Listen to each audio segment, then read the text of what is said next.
What's going on, you guys? It's your girl Vanity V. Hope you guys are having a good week. I want to talk to you guys about Carlos King. We want to get into some things specifically with him.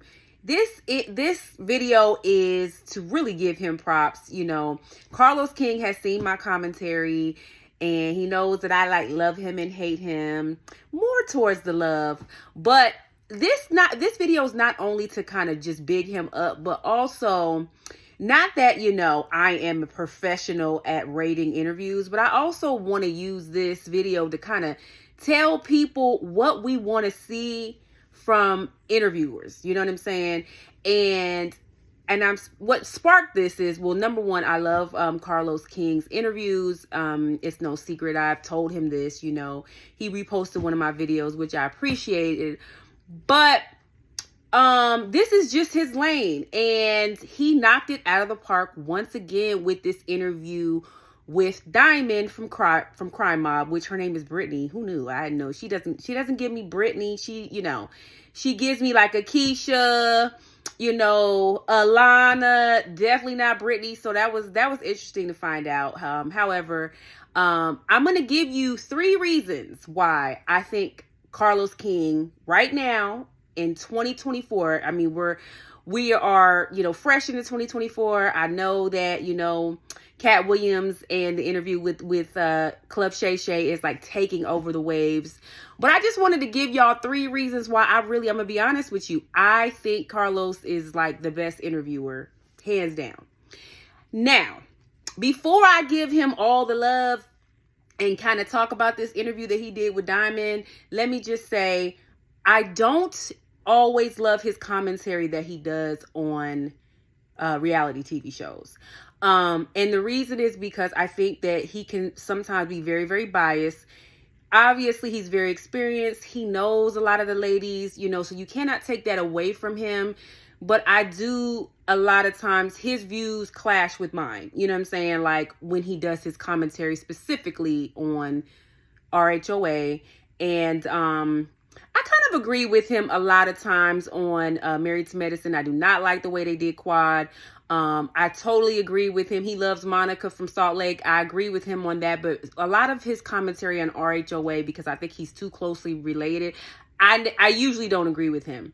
But again, getting back to the interviewing part, he's great. So let's talk about why, before we get into this interview, talk about the interview a little bit with Diamond, why he's a great interview and why people need to take notes.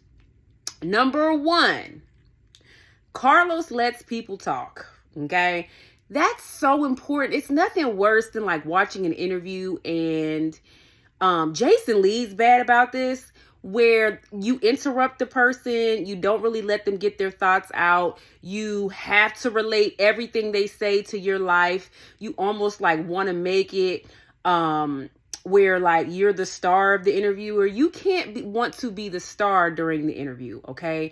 Some of the best interviews are when the interviewer just lets the person go. And honestly, going back to Club Shay Shay, as far as it is with Cat Williams, I think that is why people enjoyed it, even though Cat Williams totally took, Shannon Sharp off guard, but he let him just literally just ramble on. And we were all like, gasping and clutching our pearls, you know what I'm saying? But he let Cat Williams get his ish off and let him literally say everything. And some of it was real, some of it was crazy. He definitely didn't get into college at 7, but I digress, right? But my point is that Carlos is great at letting people talk. And I remember he did one of his lives that he does with Heavenly, and he told her, he was like, Heavenly, I let people speak. You don't do that. And it's true. Heavenly do not let nobody talk. It's like, ma'am, it's frustrating. So I think that there's a comfortability when you allow people to just talk that, Carlos, he's really good at that. And so that's number 1 of why he is just so good at interviewing. The second reason why, and y'all probably didn't think about this, every single person that Carlos has interviewed, everyone, when I leave the interview, I like them a lot. I think that says something about his interview style. That says something about him being able to get something out of them that other people probably can't get. Even for instance, Jocelyn, right? I cannot stand Jocelyn. Like, she's so annoying. And when the interview was over, I was like, dang, I'm like, there's something endearing about her. There's something that, like, I feel like I wanted to cry at certain points. You know what I'm saying? But he has an innate ability to make people that are not traditionally likable, like really, really likable, right? So, and when I say everyone, every single person that he interviews, because I like Nene a lot, like, because Nene's hilarious. She's not always my favorite person just because, when you're on TV for that long, you're not always going to agree with everything that the person stands for and what they do. But I literally left that interview like, I want Nene back on TV. And so, and you see a lot of people that he interviews, a lot of them say, well, I wasn't going to do this interview with anybody but you. So that says a lot about him. So that's the second reason, like, he really makes you like the person. And that's a hard thing to do because there's a lot of reality stars that's trash. Okay. And even Scrappy, like, Scrappy's always been kind of annoying to me. Some of his choice of words, brutal and all of that has always made me laugh. But I've never been a Scrappy fan. But after the interview with Scrappy, I even was like, oh, Scrappy, he's so nice. So, that's just something that I think he is great that he pulls out of people. And lastly, because Carlos is charming, right? He has this very infectious laugh.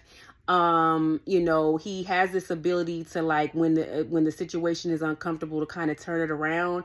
And, so he has this ability to get people to spill their guts and tell all their business.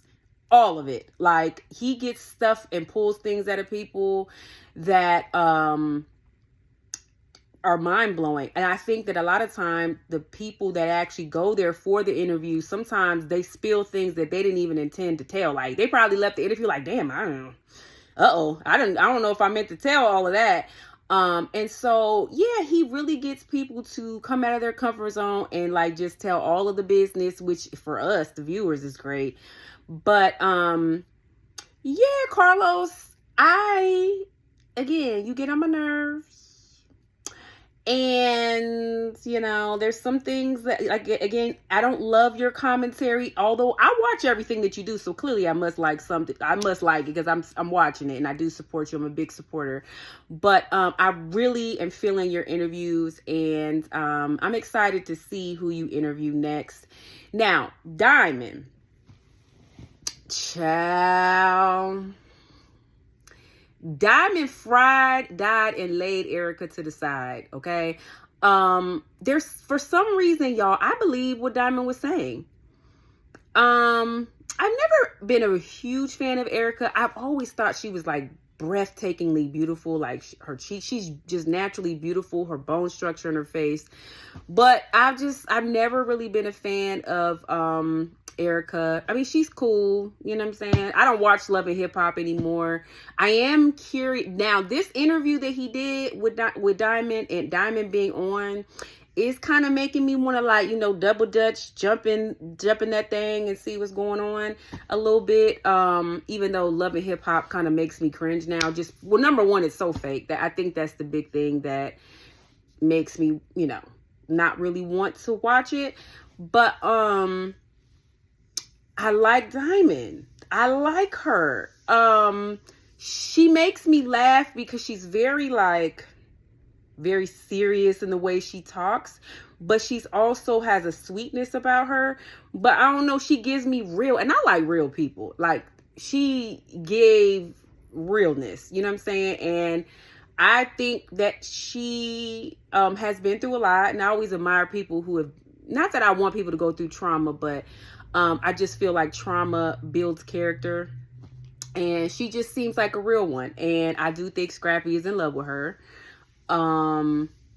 I think she don't see it for Scrappy. And I think that Scrappy has probably made so many mistakes, and I think that she's the one that he really wants to be with. And I think, not that he doesn't love Erica, but I think that if Diamond wanted him, she could have him. And I think that God, I don't want to use the word settling for Erica, but I think he's with Erica for the show. I think him and Erica have some type of arrangement, but I really think he wants to be with Diamond. And you know, that's just what I think, and I feel solidified in that based off of, you know, what Diamond was saying in the interview with Carlos. But yes, Carlos, you did it again. I just want to give you props. I ain't gonna keep giving you all these props, Carlos, because people gonna think that you paying me off and stuff like that. But I do believe in, when I see a talent, I want to recognize it. Much like I love Funky Dineva, and I always try to, you know, big him up, Armand Wiggins, all of you guys that I look up to. And I really, interviews help to get me through my day. You know, I work from home. I do a lot of work at home. So it's nice to just, you know, have the TV in the background, watching these really good interviews and content that you bring, Carlos. So keep them coming. I would love to see you interview some people outside of reality TV, because I think that you are that good of an interviewer that you would also excel if you got some, you know, some Tarajis, you know what I'm saying? Get you Angela Bassett. You know, I think that you are that good where you could really get some really good people.